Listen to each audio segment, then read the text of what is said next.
Lundi, tous les députés de la Chambre vont être appelés à voter sur notre motion pour supprimer la taxe carbone sur toutes les formes de chauffage domestique pour soulager financièrement tous les Canadiens.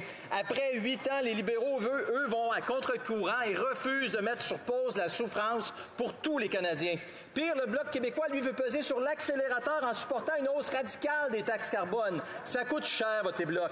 Est-ce que le premier ministre a demandé au chef du Bloc de voler à son secours lors de son appel avec lui et de voter avec lui contre notre motion lundi? L'honorable ministre. Merci, M. le Président. J'aimerais corriger une information qui a été dite dans cette Chambre plus tôt cette semaine. Et c'est le gouverneur de la Banque du Canada qui dit qu'à chaque année, la tarification sur le carbone contribue à 0,15 au niveau de l'inflation, ce qu'il qualifie de petit effet année après année. Alors, cette idée-là que la tarification carbone fait augmenter le prix de tout, c'est un mythe, M. le Président, et c'est le gouverneur de la Banque du Canada qui le dit.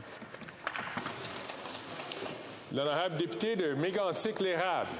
Il devrait regarder davantage son cahier parce que c'est 16 du taux d'inflation qui est impacté par le taux de la taxe sur le carbone, Monsieur le Président. Mais Monsieur le Président, j'ai une autre question. L'NPD a un seul député au Québec, mais il va être intéressant de voir s'il va voter pour notre motion qui vise à rendre équitable partout au pays la pose de la taxe sur le carbone sur le chauffage domestique. Va-t-il être solidaire des Canadiens ou des libéraux? Et est-ce que le Bloc va être solidaire des 872 000 Québécois qui vont chaque mois dans les banques alimentaires ou des libéraux? Après 8 ans de politique divisive et inflationniste, est-ce que le premier ministre va permettre au NPD et au Bloc de voter librement lundi sur notre motion? Bravo! L'honorable secrétaire parlementaire.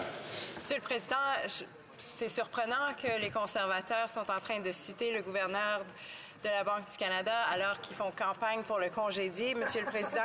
Mais cette semaine, le gouverneur a confirmé que la tarification du carbone ne contribue que 0,15 à l'inflation et que la réduction de la tarification du carbone n'aura pas d'effet à long terme sur l'inflation.